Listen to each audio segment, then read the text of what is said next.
शिवाय नमस्तुभ्यम हर हर महादेव। दोस्तों, आप सभी लोग जानते हैं कि 21 सितंबर 2025 यानी रविवार को पड़ रही है श्राद्ध महीने की अमावस्या तिथि। और दोस्तों, यह वह तिथि है जो पितृपक्ष महीने में पड़ने वाली सबसे बड़ी तिथि है, क्योंकि यह रविवार के दिन पड़ रही है और इसका बहुत ही बड़ा और विशेष महत्व होता है। और इस दिन सूर्य ग्रहण भी लगेगा। पूजनीय गुरु जी ने कहा है, अगर कभी भी मौका लग जाए और पितृपक्ष महीने की अमावस्या तिथि रविवार को पड़ जाए तो आप लोगों को एक दीपक वाला उपाय तो अवश्य करना चाहिए। इस दिनों का संयोग बहुत ही काम आता है। और दोस्तों, पूजनीय गुरुजी ने अपनी शिव महापुराण की कथा में बताया है, इस दिन आपको एक दीपक वाला उपाय तो अवश्य करना चाहिए, क्योंकि ऐसा दिन पूरे साल में सिर्फ एक ही बार आता है। और दोस्तों, आप सभी लोग जानते हैं कि श्राद्ध अमावस्या का अगर सबसे बड़ा कोई उपाय है तो वह एक हल्दी दीपक वाला उपाय है। तो दोस्तों, इस अमावस्या के दिन आप लोगों को इस एक दीपक वाले उपाय को ज़रूर करना है। बहुत सारे लोग होंगे जिन लोगों को इस उपाय ना किया हो, मतलब पूरा साल निकल गया और उन्होंने किसी भी दिन इस एक हल्दी दीपक वाले उपाय को ना किया हो। पर दोस्तों, आपके पास एक आखिरी मौका बचा हुआ है जो कि 21 सितंबर के दिन है। तो इस दिन आप लोगों को इस वाले उपाय को ज़रूर कर लेना है, भले ही आपने पूरे साल भर इस उपाय को ना किया हो। पर अगर आपने इस पितृपक्ष महीने की अमावस्या के दिन अगर इस वाले उपाय को कर लिया तो आपको इस उपाय को करने का वह फल मिलेगा जिसकी आपने कभी कल्पना भी नहीं करी होगी। इसीलिए आप लोग इस वाले उपाय को एक बार ज़रूर कर लेना, ताकि आप लोगों के हाथ से मौका ना जा सके और आपको इस उपाय का करने का फल मिल सके। दोस्तों, यह उपाय पंडित जी ने अपनी अभी की महाशिव महापुराण की कथा में बताया है, जिस उपाय को आज हम आपको बहुत अच्छे से समझाने वाले हैं। इस वीडियो को देखने के बाद इस उपाय को समझने के लिए आपको कोई और वीडियो को देखने की जरूरत नहीं पड़ेगी। तो चलिए दोस्तों, उपाय को शुरू करते हैं। देखिए, यह इस श्राद्ध महीने के रविवार के दिन यह इतना खास होता है, इतना महत्वपूर्ण होता है। देखा गया है कभी कभी बड़े बड़े पूजा पाठ अनुष्ठान से जो मनोकामना पूर्ण नहीं होते, वह इस श्राद्ध महीने की अमावस्या के दिन एक छोटे से उपाय करने से आपकी मनोकामना पूर्ण हो जाती है। और बहुत सारे लोगों ने इस उपाय को किया भी है और उनको इस उपाय को करने का फल भी ज़रूर मिला है। अगर आप लोग भी इस उपाय को रविवार अमावस्या के दिन करना चाहते हैं तो आप इस उपाय को पहले अच्छे से सुन लेना, समझ लेना, उसके बाद में करना। आपको इस उपाय का फल ज़रूर मिलेगा। और इस उपाय को कर लेने से आपके घर में चाहे किसी भी प्रकार का दुख और परेशानी क्यों ना चल रही हो, आपको उसका कारण भी नहीं पता है कि यह समस्या किस कारण से चल रही है, उसका कुछ भी कारण हो सकता है, जैसे पितृदोष हो सकता है या किसी भी तरह का मंगल दोष भी हो सकता है। तो इस दिन आप लोगों को यह वाला उपाय कर लेना है। यह एक ऐसा उपाय है जिस उपाय को अगर किसी विशेष दिन पर किया जाए तो उस विशेष दिन का जो है वह तो हमें मिलता ही मिलता है, पर हमने उस दिन पर इस उपाय को किया है तो हमें उससे भी बड़ा फल मिलता है और फल बहुत जल्दी मिलता है, क्योंकि आप इस उपाय को बहुत ही बड़े और विशेष दिन पर कर रहे हो। तो चलिए अब उपाय के बारे में बात करते हैं, लेकिन सबसे पहले आप लोगों को यह जानना आवश्यक है कि आखिर यह उपाय किस समय करना है, किसको करना है और कैसे करना है। तो चलिए हम आगे आपको वीडियो में एक एक करके बता देते हैं। लेकिन उससे पहले अगर आप लोग हमारे चैनल पर नए हैं या मेरी आवाज़ पहली बार सुन रहे हैं तो हमारे चैनल को सब्सक्राइब कर लेना और इस वीडियो को लाइक करके कमेंट बॉक्स में श्री शिवाय नमस्तुभ्यम हर हर महादेव ज़रूर टाइप कर देना। और अपने फ़ायदे के लिए, गरीबी दूर करने के लिए इस वीडियो को पूरा देख करके जाना, तभी आपको लाभ की प्राप्ति होगी। यदि आज आपने वीडियो को काट कर देखा तो आपको जीवन में कभी सफलता हासिल भी नहीं होगी। तो दोस्तों, इस दीपक वाले उपाय को हमें इस अमावस्या के दिन कैसे करना है, किसको करना है, किस समय करना है और कहाँ पर करना है, यह सारे सवालों के जवाब आपको इस वीडियो में मिल जाएंगे। और जो यह वीडियो देखेगा भाई, उसको एक दीपक वाला उपाय तो ज़रूर करना चाहिए, क्योंकि इस दिन दीपक का भी बहुत ही बड़ा विशेष होता है। और जब बात आ जाए हल्दी दीपक की तो यह सोने पर सुहागा वाली बात हो जाती है और यह एक बहुत ही बड़ा उपाय हो जाता है। इस रविवार को हम समझाते हैं इस वाले उपाय को हमें करना किस समय है। इस एक हल्दी दीपक वाले उपाय को हमें इस अमावस्या के दिन करना किस समय है। तो देखिए, इस उपाय को करने का जो समय है वह सुबह का समय है और शाम का समय भी है। अब देखिए, यहाँ पर हम मुख्य रूप से सुबह का समय नहीं बोलेंगे, क्योंकि 21 सितंबर रविवार अमावस्या का दिन है और इस दिन प्रदोष काल के समय का बहुत महत्व होता है। बाकी अगर सुबह के समय भी करोगे तो भी अच्छा होगा, उसमें कोई दिक्कत वाली बात नहीं है। तो चलिए जानते हैं इस विशेष उपाय के बारे में। अगर आपने अभी तक मेरे चैनल को सब्सक्राइब नहीं किया हो तो प्लीज़ सब्सक्राइब कर लेना और कमेंट बॉक्स में हर हर महादेव ज़रूर टाइप कर देना। तो चलिए अब हम अपने सबसे पहले उपाय की बात कर लेते हैं। देखिए, अमावस्या अश्विन मास के दिनों में विशेषकर भगवान शिव और माता पार्वती और विष्णु भगवान का पूजन किया जाता है। अब साथ ही साथ अमावस्या का दिन भी पड़ गया है, तो ऐसा समझ लीजिए आपके जीवन में धन भी आएगा, सुख भी आएगा, धन बढ़ेगा भी और साथ ही साथ आपके सभी जीवन के सारे कष्टों को भगवान शिव जी दूर कर देंगे। तो चलिए सबसे पहले बात करते हैं सबसे पहले उपाय की, जो कि अमावस्या वाले दिन आपको विशेष कर करना है। और इस उपाय को करने से आपकी कोई भी ऐसी इच्छा हो, कोई भी ऐसी विश हो अभी तक अधूरी है जो पूरी नहीं हो रही है, तो आपकी बड़ी से बड़ी विश मनोकामना भी पूरी हो जाती है जब आप अमावस्या वाले दिन इस उपाय को कर लेते हो। तो देखिए, आप सभी लोग जानते हैं कि श्री हरि विष्णु जो हैं उन्हें तुलसी दल सबसे प्रिय है। बिना तुलसी माता के श्री हरि विष्णु का अधूरे हैं और बिना तुलसी पत्तों के श्री हरि विष्णु का भोग अधूरा है। अब श्री हरि विष्णु को प्रसन्न करके आप अपनी किसी भी मनोकामना को पूरा करवा सकते हैं, क्योंकि श्री हरि विष्णु प्रसन्न हो गए तो आपकी कोई भी विश और इच्छा मनोकामना अधूरी नहीं रहेगी। तो आपको तुलसी के 5 पत्ते लेने हैं। अब यह 5 तुलसी जी के पत्ते जो आपने लिए हैं, यह 5 तुलसी जी के पत्ते आपको श्री हरि विष्णु को अर्पित करने हैं।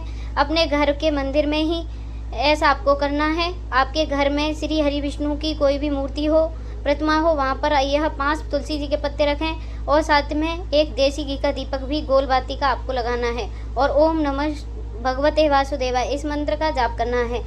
आपको 11 बार जाप करना है। देखो मंत्र कौन सा है, ओम नमो भगवते वासुदेवाय। और फिर श्री हरि विष्णु से अपनी विश, अपनी मनोकामना, अपनी इच्छा कह देना है और फिर देखना आपकी विश और इच्छा, जो भी आपकी मनोकामना है, जो भी आपने जीवन में आपको चाहिए। अगर निर्धनता बहुत है, आप अपने घर से गरीबी को दूर करना चाहते हैं, या फिर धन आपका बढ़ता नहीं है, आप चाहते हैं कि आपका धन बढ़े, या फिर आपके घर में फिजूल खर्ची बहुत होता है, पैसा आपके पास नहीं रुकता है, आप चाहते हैं कि पैसा आपके पास में रुके, या फिर घर में कोई व्यक्ति ऐसा है जो कि बहुत बीमार रहता है, या फिर किसी का विवाह नहीं हो पा रहा है, तो जो भी आपकी इच्छा है, जो भी आपकी विश है, बस एक बार श्री हरि विष्णु से कह देना। और क्योंकि अमावस्या भी है इस दिन, साथ ही साथ साल का सबसे बड़ा दिन है, यह दिन इतना उत्तम होता है कि जो आप श्री हरि विष्णु से मांग लेंगे, उनसे कह देंगे, वह आपकी विश, आपकी मनोकामना को बहुत जल्दी पूरा कर देंगे।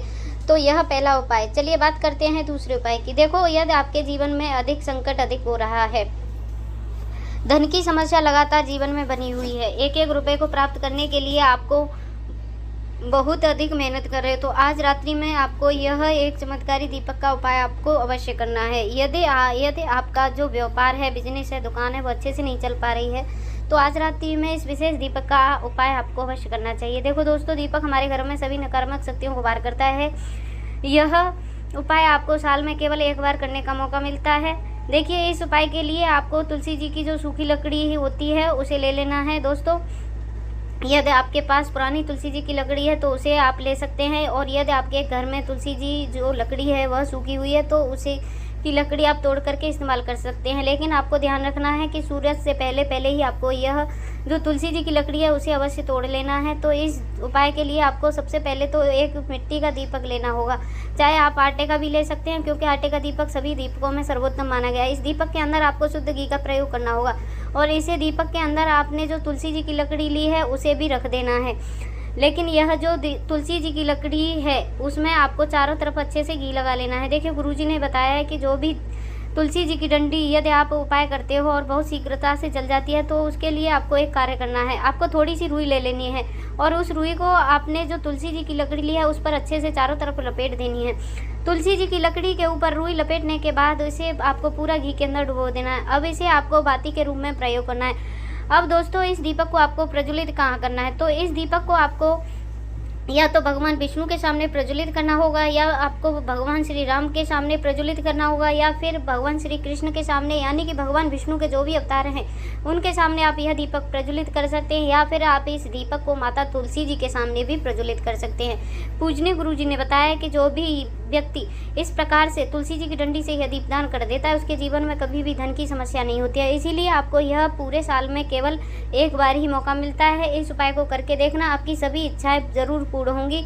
यह जो उपाय है रात्रि में सोने से पहले करना है। तुलसी के गमले में आपको वह कौन सी चीज़ डालनी है जिस उपाय को करने से आपकी जीवन में महाधनी बन जाएंगे। इतना धन आपको मिलेगा कि कभी भी आपके धन में कमी नहीं आएगी, कभी भी आपका धन बर्बाद नहीं होगा। आपके पैसे की बर्बादी बिल्कुल आपके जीवन में रुक जाएगी। और जो लोग कहते हैं कि घर में पैसा तो आता है, पैसा रुकता नहीं है और पैसा बढ़ता नहीं है, वृद्धि नहीं हो रही है, उन्हें भी विशेषकर यह तीसरा उपाय अमावस्या वाले दिन जरूर करना चाहिए। तो देखिए, सबसे पहले आपको बता दिया कि श्री हरि विष्णु की जो पूजा है और उनका जो भोग है, श्री मतलब मैया तुलसी मैया के बिना अधूरा है, और तुलसी मैया जो हैं वह श्री हरि विष्णु के बिना अधूरी हैं। तो देखिए, जब भी आप तुलसी का कोई भी उपाय करेंगे तो सीधा सीधा आप श्री हरि विष्णु को प्रसन्न कर लेते हो। अब व्यक्ति को, यानी जो भी व्यक्ति है, किस व्यक्ति को कितना धन देना है यह श्री विष्णु के हाथ में होता है। धन देने का काम माँ लक्ष्मी करती हैं, जो कि माँ तुलसी का ही एक रूप है। माँ तुलसी जो है यह माता लक्ष्मी का ही स्वरूप है। तो आपको करना क्या है, आपको लेना है यहाँ पर हल्दी पिसी हुई, जो कि श्री हरि विष्णु से जुड़ी हुई है, आपके गुरु ग्रह से जुड़ी हुई है, आपकी कुंडली में गुरु को मजबूत करती है, सुख सौभाग्य को खींचने का काम करती है, धन को बढ़ाने का काम करती है।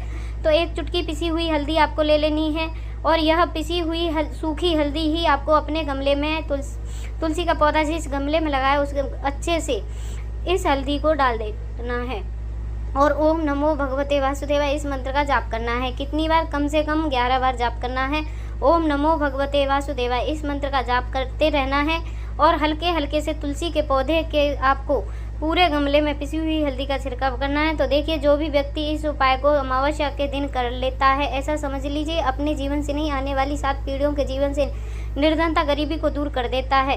क्योंकि हल्दी जो है ना, यह साधारण हल्दी नहीं है। हल्दी इतनी उत्तम होती है कि रातों रात आपके जीवन में चमत्कार कर सकती है। आपने देखा होगा कि कोई भी शादी होती है, विवाह होता है, कोई भी ऐसा शुभ काम हम जब करते हैं उसमें हल्दी ज़रूर लेते हैं। कोई भी ऐसा शुभ काम हम करते हैं, हल्दी उसमें लेते हैं। गृह प्रवेश जब हम करते हैं तो हल्दी के स्वास्थ्य का निर्माण करते हैं। कोई भी अच्छा काम करने जा रहे हैं, हल्दी उसमें लेते हैं। और हल्दी जो है यह आपके गुरु ग्रह को मजबूत कर देती है। अगर कुंडली में गुरु कहीं ना कहीं मजबूत है तो इससे उत्तम उपाय आपको ऐसा समझिए अमावस्या का मिलेगा नहीं। बहुत ही उत्तम उपाय है। तुलसी के गमले में एक चुटकी पिसी हुई हल्दी डालना है, तो यह बहुत ही उत्तम उपाय है। इस उपाय को आप ज़रूर करें अमावस्या वाले दिन, और साल का सबसे बड़ा दिन है यह दिन। तो इस उपाय को करने से श्री हरि विष्णु और महादेव आपसे न केवल प्रसन्न हो जाते हैं, आपसे इतना प्रसन्न हो जाते हैं कि जीवन में कभी भी आपके गरीबी और निर्धनता को नहीं आने देते हैं। तो चलिए अब बात करते हैं अपने तीसरे उपाय की, जो कि मुख्य द्वार से जुड़ा हुआ है। और यह उपाय स्त्री लक्ष्मी के वास के लिए। ऐसा पैसा आपके घर में आएगा जो आपके घर में ही रुकेगा। ऐसा पैसा आपके घर में नहीं आएगा जो आपके घर से जाएगा, और विशेषकर फिजूल खर्ची में जाएगा। अब आधे से लोगों की यही समस्या होती है कि घर में पैसा तो आता है लेकिन बहुत जल्दी चला जाता है, या फिर फिजूल खर्ची में चला जाता है। तो धन की बर्बादी जिन लोगों के घर में हो रही है, उन्हें यह विशेषकर यह तीसरा उपाय करना है। या जिन लोगों के पास बिल्कुल पैसा आना बंद हो गया है, सर पर लगातार कर्ज बढ़ रहा है, उन्हें भी यह विशेषकर तीसरा उपाय करना है। तो देखिए, आपको फिर से क्या लेना है, हल्दी लेनी है, पिसी हुई, जो कि श्री हरि विष्णु से जुड़ी हुई है। पिसी हुई हल्दी लेनी है और थोड़ा सा पानी डालकर उसका गाढ़ा गाढ़ा पेस्ट बना लेना है। अब इसी हल्दी से आपको अपने घर में स्वास्तिक बनाने, कितने स्वास्तिक? एक स्वास्तिक आपको बनाना है अपनी तिजोरी पर, जिसमें आप पैसा रखते हैं। चाहे तो आप सिंदूक में रखते हो, अलमारी में रखते हो, जिस जगह पर आप पैसा रखते हैं बस वहाँ पर हल्दी का एक स्वास्तिक बनाना है। दूसरा स्वास्तिक आपको कहाँ पर बनाना है? अपने घर के मंदिर में। और 2 स्वास्तिक आपको बनाने हैं अपने घर के मुख्य द्वार पर बाहर की तरफ। हल्दी से आपको 4 स्वास्तिक बनाने हैं। 2 स्वास्तिक मुख्य द्वार पर बाहर की तरफ, एक तिजोरी पर और एक अपने घर के मंदिर में। बस यह उपाय आपने अगर अमावस्या वाले दिन कर लिया तो देखिए, जो धन की तिजोरी होती है उसमें पैसा भरा रहेगा। कभी भी धन की तिजोरी धन से खाली नहीं होगी, क्योंकि जहाँ पर हल्दी के स्वास्तिक होते हैं वहाँ कभी धन की कमी नहीं होती है। हमेशा वहाँ धन की देवी माता लक्ष्मी वास करती हैं, क्योंकि हल्दी किससे जुड़ी हुई है? श्री हरि विष्णु से। और महालक्ष्मी कहाँ होती हैं? जहाँ श्री हरि विष्णु वास करते हैं। अब बात करते हैं कि आपके घर का जो मंदिर है उसमें अगर आप एक स्वास्तिक बनाते हैं तो आपके घर में ऊर्जा जो है, पूरे में ऊर्जा फैलती है। तो आपके घर में पॉजिटिव एनर्जी बढ़ती है, सकारात्मक ऊर्जा बढ़ती है। जब आप अपने घर के मंदिर में हल्दी का स्वास्तिक बनाते हैं, आपके घर से बुरी शक्ति, नेगेटिव एनर्जी जैसी चीज़ बिल्कुल आपके घर में नहीं रुकती है। मुख्य द्वार तो इतना उत्तम होता है कि मुख्य द्वार से ही माँ लक्ष्मी की नज़र सबसे पहले आपके मुख्य द्वार पर ही पड़ती है। और मुख्य द्वार पर अगर आपने हल्दी के स्वास्तिक बना दिए तो माँ लक्ष्मी देखते ही प्रसन्न हो जाती हैं, क्योंकि यह श्री हरि विष्णु से जुड़ी हुई है। और हल्दी के स्वास्तिक जहाँ पर जो व्यक्ति अपने घर के मुख्य द्वार पर बनाते हैं, ऐसा समझ लीजिए माँ लक्ष्मी उनके घर में वास करती है और कभी भी ऐसे घर को फिर छोड़कर नहीं जाती है। स्थिर लक्ष्मी का वास आपके घर में होगा। यह हल्दी के स्वास्तिक वाला उपाय अमावस्या के दिन बहुत ही उत्तम उपाय। साथ ही साथ कोशिश करना कि इस दिन गाय माता को हरी घास अवश्य खिलाएं। अब चलते हैं अगले उपाय के लिए। देखिए, इसके लिए आपको क्या करना है, एक काली मिर्च लेना है। देखो, ध्यान से समझना, काली मिर्च लेनी है और ध्यान से देना कि काली मिर्च कहीं से भी खंडित नहीं होनी चाहिए। फिर इसके बाद में आपको लेना है एक गोलबाती का दीपक। देखिए, दीपक आप चाहे मिट्टी का भी ले सकते हैं, और यदि आप मिट्टी का दीपक नहीं है तो आप यह दीपक शुद्ध आटा मढ़कर उसका दीपक बना सकते हैं। बस आपको ध्यान देना है कि उस आटे के अंदर आपको नमक या हल्दी का प्रयोग नहीं करना है। तो आप एक बढ़िया सा दीपक तैयार कर लें और उस दीपक में गोलबाती लगा करके उस दीपक में आपको घी भरना है। देखो गाय का शुद्ध घी आपको उस दीपक में भरना है। अब क्या करना है, आपको इन दोनों चीज़ों को लेकर के चले जाना है बेलपत्र के पेड़ के पास में। देखिए गुरुजी ने अपनी अभी की सिम्हापुराण की कथा में बताया था, जो भी व्यक्ति प्रदोष काल में जो भी एक दीपक प्रज्वलित कर देता है उसके घर में धन की कमी नहीं होती है। देखो यदि आपके घर के पास कहीं बेलपत्र का पेड़ नहीं है या घर के काफ़ी दूर पड़ता है और आप जा नहीं सकते हो, तो आगे हम यह भी बताएंगे कि कैसे इस उपाय को करना है। अगर बेलपत्र वृक्ष हो तो देखो अब आपको प्रदोष काल में इन दोनों चीज़ों को लेकर के चले जाना है बेलपत्र पेड़ के पास में। अब क्या करना है, सबसे पहले आपको उत्तर दिशा की ओर मुख करके खड़े हो जाना है और जो आप दीपक लेकर आए हैं उसे आपको बेलपत्र वृक्ष की जड़ में प्रज्वलित कर देना है। दीपक प्रज्वलित करने के बाद आपको एक काली मिर्च अपनी हथेली पर रखना है और बेलपत्र के पेड़ का आपको 5 बार परिक्रमा कर लेना है। और यदि आप परिक्रमा बेलपत्र की ना कर पाएँ, आपको दीपक को चारों ओर से कुछ इस तरह से घड़ी की दिशा में घुमाना है 5 बार, मतलब आरती करना है। और घुमाने के बाद आपको उसी काली मिर्च को दीपक के अंदर डाल देना है और वहीं पर आपको बैठ जाना है हाथ जोड़ करके, आंखें बंद कर करके। आपको जो भी आपकी जीवन में समस्या है, घर में लक्ष्मी का निवास नहीं है, घर में लक्ष्मी जी प्रवेश नहीं कर रही हैं और जो भी जीवन में समस्या है, तो उस समय आपको विनती करनी है। अब इसके बाद में यदि आपके घर के आसपास कहीं बेलपत्र का पेड़ नहीं है तो आपको इन सब चीज़ों को लेकर के चले जाना है शंकर जी के मंदिर में। शिव जी के मंदिर में पहुंचकर आपको क्या करना है, आपको इसी एक दीपक को आपको शंकर जी के मंदिर की जो चौखट होती है ना, वहाँ पर आपको ये इस दीपक को जलाना है। और दीपक को जलाते समय आपका मुख उत्तर दिशा की ओर होना चाहिए। दीपक जलाने के बाद आपको क्या करना है, एक काली मिर्च अपनी हथेली पर रखना है और आपके जीवन में जो भी समस्या है, चाहे वह समस्या परिवार को लेकर हो या फिर धन को लेकर हो, वह समस्या बोल देनी है। और बोलने के बाद आप इसी काली मिर्च को दीपक में डाल देना है और आपकी कामना पूर्ण हो जाए, घर में लक्ष्मी का निवास हो, ऐसा कामना आपको कर लेनी है। देखिए शंकर जी की मंदिर की जो चौखट होती है ना, उसमें 33 कोटि देवी देवताओं का निवास होता है। यदि आप वहाँ पर दीपक जलाते हैं तो इससे भगवान शिव जी तो प्रसन्न होते हैं, साथ ही साथ 33 कोटि देवी देवताओं का आशीर्वाद भी फिर प्राप्त होता है और वह सभी प्रसन्न हो जाते हैं, जिसकी आशीर्वाद से आपकी मनोकामना 100% पूरी होती है। तो आप यह उपाय ज़रूर करिएगा। आप बहुत ही छोटा सा उपाय करके देखना। अगर दोस्तों आपको यह वीडियो अच्छी लगी हो तो इस वीडियो को लाइक कर देना और वाणी भक्ति चैनल को सब्सक्राइब कर लेना। मिलते हैं नेक्स्ट वीडियो में, तब तक के लिए हर हर महादेव, ओम नमः शिवाय।